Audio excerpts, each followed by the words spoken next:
Alright, so my friends, I'm back with my sweater that we're knitting. We're doing a KAL, a knit along, on this beautiful simple sweater style number 1 for 2021. I'm Jay, and this, of course, is Jay's Knit and Purl Jam, and we're just sailing right along. I hope you're taking your time and doing a good job. We're not in a race. We really want to take our time and get this, and get our sweater right. So let me just tell you where we were supposed to stop and meet up. Alright, first of all, we were working back and forth. We were doing the diamond motif, and then we have some front lace edge. I've already made a decision for me. I'm only going to do the diamond twice. I've already repeated it once, and then when I get to the top of this diamond, I'm going to stop. I'm not going to do any more diamond. And you, like I said, when you get to the top of yours, you can do the same if you want. You say, okay, yeah, 2 diamonds is good enough, Jay. But we have to continue the front lace edge on both ends, of both front edges, all the way up till we get ready to stop, all the way up to around our neck. But now, let's get back to this. Alright, so from the bottom of my sweater to what I'm calling the underarm, or where I want my sleeve to start, can you see that? I need at least 11 inches. I'm doing 11 inches. Now I'm short, so if you're tall, I know you're probably going to have to go a little longer. That means you keep working in the pattern, and however many you stop and measure. So when I finally reach my 11 inches or close enough to it, I had finished row 19 of our chart. I had actually finished row 19. So now when I turn the work, I will be on the wrong side. That's row 20. Does that make sense? All right, you just need to keep up with where you are. So I know after I finish that, then I'll be on 21. But I actually worked row 19, measured, it's perfect, close enough to my 11 inches. So now that's where I want to stop and separate my sweater into 3 different parts. Yes, we have to separate. I know we're having a good time, but we got to separate this sweater. So let me just tell you, you're going to need some caps. Now, I normally do it on smaller circular needles, but I didn't have time to find them. I'm up against time. I got a lot going on today. We got to change out our sink and things. So I just grabbed up my number 9. I just got some straight needles. I hope these are 9s. Please let these be 9s. No, they're 8s, but I'll run over there and get 9s. Well, I'll get them in just a minute. I'll run over there and get them. All right, but that's what we're going to do. We're going to change up. And as we get ready to turn to the wrong side, I'm going to show you how we are going to separate and go ahead and set up our sleeve, or the opening for our sleeve. Now, the main thing, you were to count somewhere down here when I left. I showed you where we were going to meet back up. You were to take time and count all your stitches starting from the edge. Always count from the edge because the edge is correct, over to how many stitches you need for each front. For my formula, my back is 96, so each front is 48 stitches. So I've counted over, and then I went ahead and put a mark. So I know where my 48 stitches. So I know all of these stitches are the front, and all these stitches are the back. And I did that on both sides. Hopefully you did the same thing. If not, you've got to do it, so that we'll know exactly. And then I'll show you the next step. Alright, so I have flipped my work over. I have the right number of inches. I know which row I'm stopped on and where I need to pick back up. I've got it marked on my instructions. Now I've taken I'm just using these straights because that's the quickest thing I can get to, or I can use shorter circulars. And I am going to purl. I'm going to follow same pattern. So I knit the first 3. It feels so awkward knitting in these needles. Then yarn in front. And now I'm going to purl all the way across to show you how we are going to separate.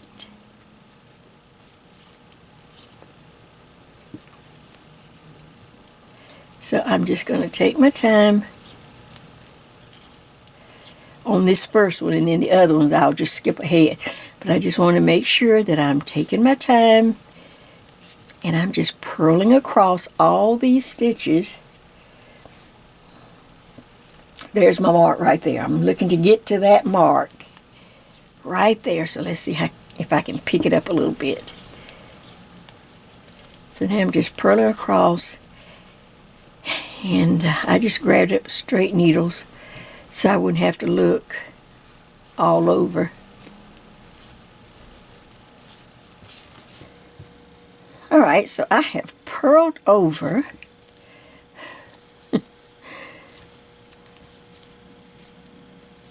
to the mark that represents my number of stitches that I have for this front.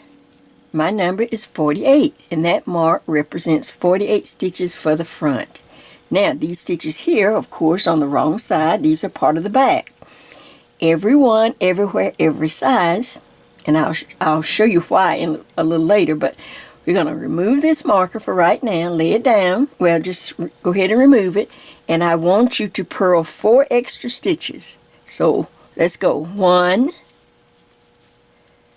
2, 3, and 4. That's 4 extra stitches that I purled as I came across.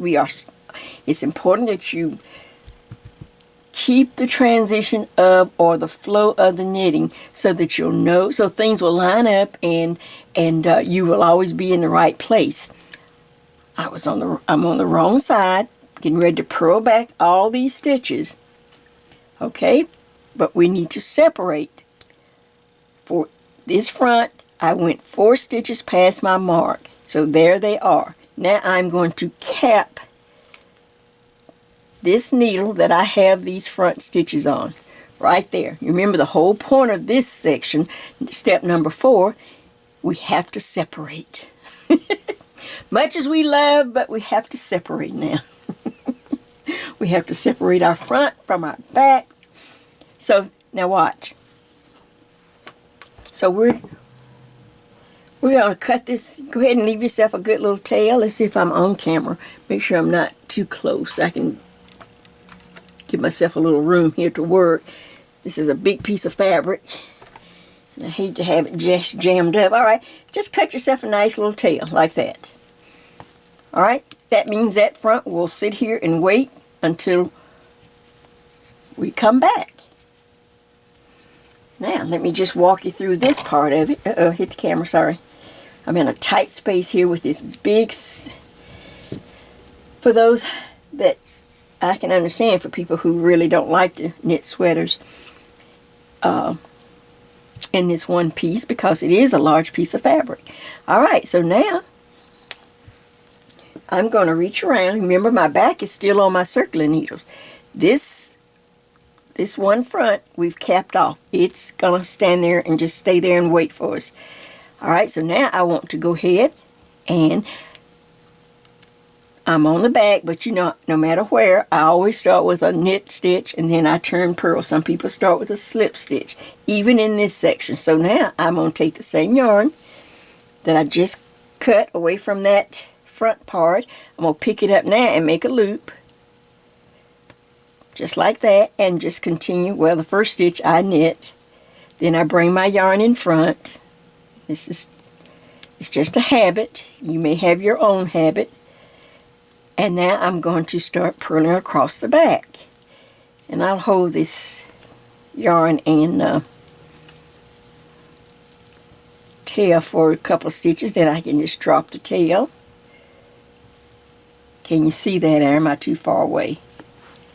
All I'm doing is just purling, start to purl across the row. Oops. Because I have cut the yarn away from this front. Now I'm just using the same yarn, or if you need to get another skein, if you run out of yarn and you say, oh, I got to open up another skein, that's fine. So now you're just going to purl across the back of this sweater. Now, just to save time and to make it Sometimes if you could just show and talk through, you can see, understand it. All right, there's the back. Here's this front.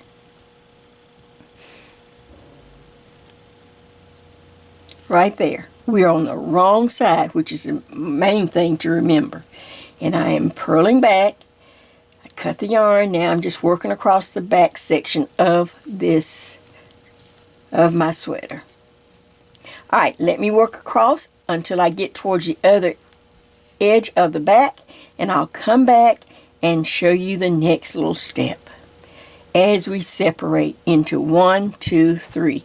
3 pieces for our sweater. All right, back in just a minute. Here's my back section right here. And I have taken 4 stitches off the back on this end and added it to this front. I took 4 stitches off the back on this side and added it to this front. Does that make sense? Okay, so now I have my back, because the back didn't have any pattern, and it has a tendency, because it's stockinette, to just grow and grow, and it gets looser. And for this will represent where the sleeves, I don't want to take it out of the front. The front already has pattern. It has already, kind of pulled in from all the lace we're doing. But the back is plain, so now I'm going to grab the 2 points of the back on my circular needles. And I use these little pencil grips, or you can use whatever. A plain rubber band will work just as well, people. If you don't have all this, just grab up a rubber band and rubber band your 2 needles together. Now, let me turn and fold things and show you, or tell you, it's still a lot of flopping. It's a whole lot of flopping going on. But it's not as bad as it seems. All right, now I have 2 fronts that are separated from the back. They're not separated very well yet, but they will be in just a minute or 2. All right. Hey, bird. Even bird fell over. Now, once I separate, and I know I have 2 fronts and a back, the next thing I want to do is, believe it or not, is for you to go and work the back of the sweater. The back of the sweater goes from your waist up to the top of your shoulders, or that back of your neck. So you have to, should I turn it over? This is where you want to start. You want to go ahead and get this back up from let's see if I'm on. I can back out a little bit. All right. You want to go ahead and start and finish knitting this back from the waist, where we started down here, all the way up to the top of your shoulders. And the reason you want to do that, then we will know where to, when we get ready, as we work each front, we will know how far to work each front up to leave some room so that we can bind off each front edge. You need to leave about, it depends on how tall you are, anywhere from 6 to 4 inches from where we bind off the neck to go up to the shoulders. You're going to need at least 6 to 4 inches. But until you work the back, so you can keep measuring this up to the back, keep putting the front up against the back, you can't see it. You need to see it. Does that make sense? So the next thing, after you get everything separated, just like I've shared with you, these two have the caps on, because we'll come back and work the fronts once we know how many inches up you need to take your back. Then we'll know exactly how many inches to work the front up, and then we'll stop this front lace and begin to bind off a few stitches at the neck a little bit, and then we can go right on up 4, 5, or 6 inches, whatever it takes for your body, so that this front will meet the top of the shoulder of the back on this side, and this front will meet the top of the shoulder of the back on this side. Does that make sense? And you know, you remember I said right up front, I already made an executive decision. You know, I'm just doing 2 diamonds. That's enough for me. But this lace has to go all the way up to where we want, you know, to your neck or wherever we need to stop it. And then we need to bind this off and decrease some stitches on the edge and then work up to the shoulders. So, let's see. Step 4. We separated each front from the back. Check. The next thing you need to do in step 4, still part of step 4, is to continue to work the back up. See, it's on my circular needle. It's no problem now. I just get another skein of yarn. Since this skein is connected in the right place on the next front, you just may have to grab up another skein of yarn, connect it, and go ahead and work that back and forth, back and forth. Oh, but I do need to tell you, we're gonna have to, all right, let me stop this here because I left off something important. Be back in just a minute. All right, I thought I would come back. I thought I had forgotten something, but all is well.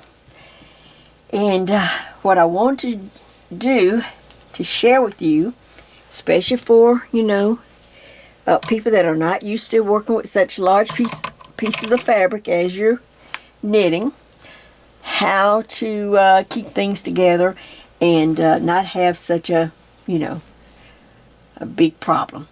The first thing I need you to do is to take your 2 front pieces and bring them towards the front, just like you were going to close the front, and then pin them in place. I have some big, large baby safety pins, but if you have any big, large safety pins, just take 2 or 3 and pin each front to the back so that it will not move or come loose.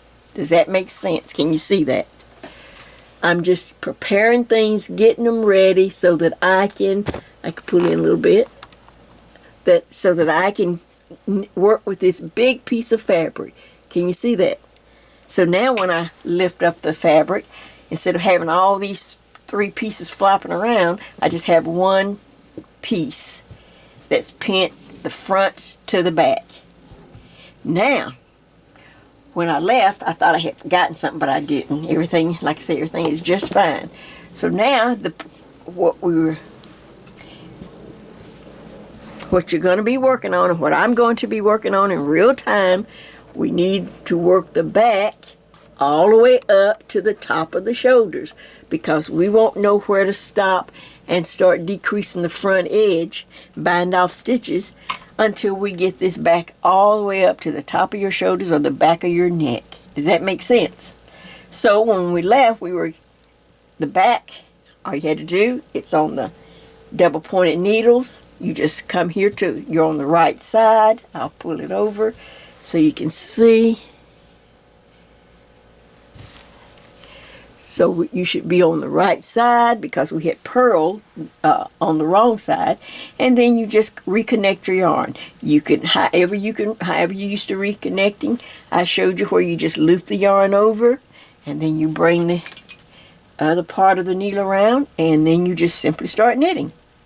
Just that simple. I've knit a row or so I didn't want to do that, but as you can see, I've knit a couple of rows. So now I've got the front secured to the back so I don't have all this large sweater, all this fabric just flopping around. So now my whole thing is to knit on the front, purl on the back as I work towards the top of my shoulders. And mine is going to be probably about 20 inches, maybe 19, 20 inches, somewhere in there. You know, I've shrunk, but I'm trying to use easy numbers to help you. I always pick easy numbers, people. Don't pick 18 3/4. Just say 18 or 19. Just don't pick crazy numbers. Okay? And you can see now I'm not wasting my time fighting 3 large pieces of fabric as I work my way back and forth on this back section of our beautiful sweater. Now, I won't waste time just knitting because I need to. So, when you stop, be sure to pull your needles up. See, and if I have to turn for any reason, my front panels are secure because I have them pinned down with some large safety pins. Once I reach the top of my shoulders on the back, or close to my 19 or 20 inches, wherever I want to stop, then I will put my little cap on these, and then I will come back and meet you. We can meet back up as we continue to work our front diamonds and lace stitches. I have decided, and I think you should probably follow my lead, so that when we get up and get ready to stop the front, we don't have to go into the diamond. So we will complete 2 diamonds and then simply just go into stockinette, except for the front lace. And I'll come back. Except we have to keep the front lace going all the way up. But after 2 repeats, 1, 2 of this diamond, then we will simply just knit across the diamond, where the diamonds would have been, and then work the lace. Purl back, okay, and then knit across, and then do the front lace. Purl. But I will come back before then just to make sure we're on the same page and let you see how my sample looks. Just keep up with what row you are on to finish up your diamond. When I start my diamond, I have mine marked, and I will be on row 21. So that means I'll just do 21 here, do the front lace. We're going to have to work each front separate because they're separated now. But they're in the same place because we stayed in pattern. We didn't just willy-nilly started picking up stitches or connecting yarns on just in crazy places. We stayed in pattern. And that's the main thing you want to do. So I'm not confused and I'm not lost. All right, this is Jay. I wanted to come and just kind of show you, go over again to make sure and give you some little tips because, like I said, people want to know how to do this, but, when you got a whole lot of fabric going on and flopping around, and it's very discouraging. So some big safety pins is the answer. These are in place. Now I can just work on the back while I'm watching TV this afternoon. And then when I get to a place that, that I'm satisfied and with the length, then I'll come back and we will talk about any issues that we may have with the front. All right, that's it. And I'll see you. I'll keep working, you keep working, and we'll talk later.